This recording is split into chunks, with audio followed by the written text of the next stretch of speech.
जो पेशवा थे उनका नाम हुआ करता था बालाजी बाजीराव। बालाजी बाजीराव।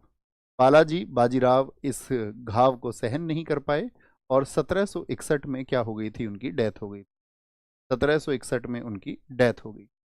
जब 1761 में उनकी डेथ हुई तो उनकी डेथ के बाद में जो पेशवा बने थे उनका नाम था माधवराव। माधवराव पेशवा बने। बड़ी अच्छी सी कहानी है, ध्यान से सुनना।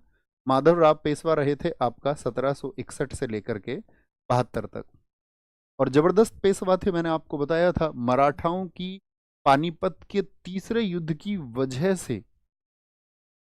तीसरा जो युद्ध हुआ जिसमें मराठाओं की हार हुई, तो मराठाओं की जो खोई हुई प्रतिष्ठा थी, जो उनकी प्रेस्टीज खत्म हो चुकी थी, जिसके बारे में ये बातें चल रही थी कि मराठा अब अपनी शक्ति खो चुके हैं, उसको वापस से पाने का प्रयास किसने किया था?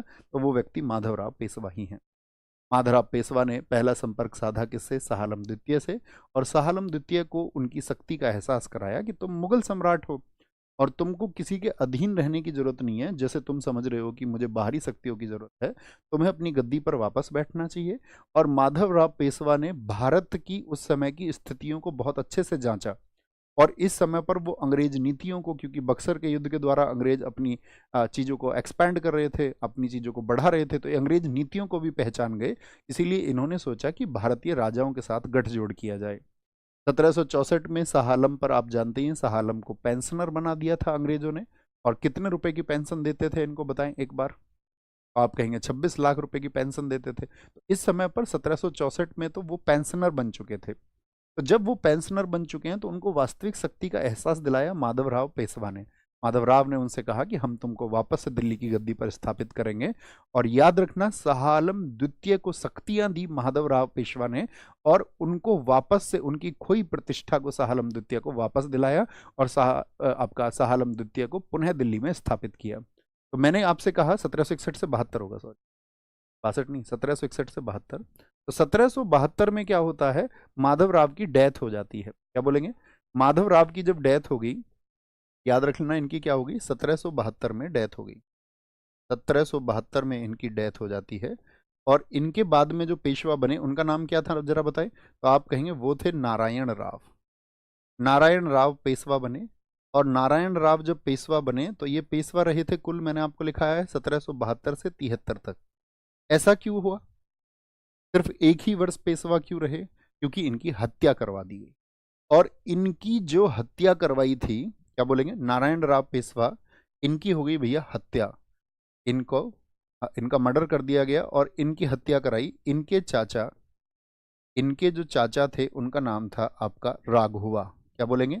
इनके चाचा राघोबा ने, राघोबा या बोले रघुनाथ राव ने, रघुनाथ राव ने, एक बार थम्स अप करें। समझ में आ रही हैं चीजें? क्लियर हैं एकदम से चीजें? मैं आपको वापस से वही चीजें पढ़ा रहा हूं जो हमको आपको पढ़ा चुके थे, क्योंकि आज हमको रिकॉल करने की थोड़ी सी जरूरत है 5 मिनट की।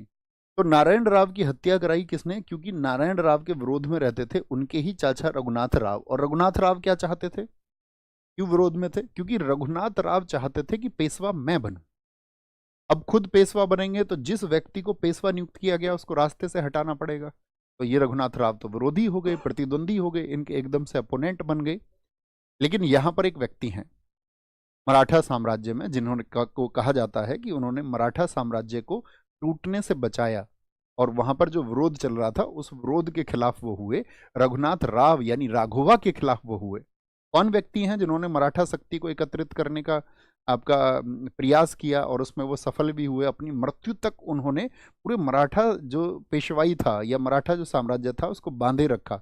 1800 में जब तक उनकी डेथ नहीं हो गई, तो उनका नाम था, आप सब ने लिखा, नाना फडणवीस। आप साथी, मैं अगर दिल की बात कहूँ तो बहुत अच्छे छात्र हैं, क्योंकि आप चीज़ों को ध्यान रखते हैं और जब ज़रूरत होती है तो उतने ही शब्दों को आप पेश करते हैं। ये वाकई में मतलब एक टीचर के लिए, एक गुरु के लिए एक बड़े कमाल की बात है। और अगर मैं कहूँ इस बात पर आपकी प्रशंसा की जाएगी कि आप एक परफेक्ट आंसर देते हैं। तो क्या बोलेंगे? नाना फडणवीस। तो नाना फडणवीस जो थे वो विद्रोही बने किसके? रघुनाथ राव के, कि भाई तुम ये जो है काम गलत कर रहे हो। और इन्होंने क्या किया कि तुमको हम ये गद्दी हासिल नहीं करने देंगे। तो इन्होंने क्या किया था, नारायण राव के पुत्र, नारायण राव के एक पुत्र थे, उनका नाम था आपका, उनका नाम था माधव राव सेकंड। माधव माधवराव सेकंड को पेशवा बनाया। माधवराव सेकंड को पेशवा बनाया।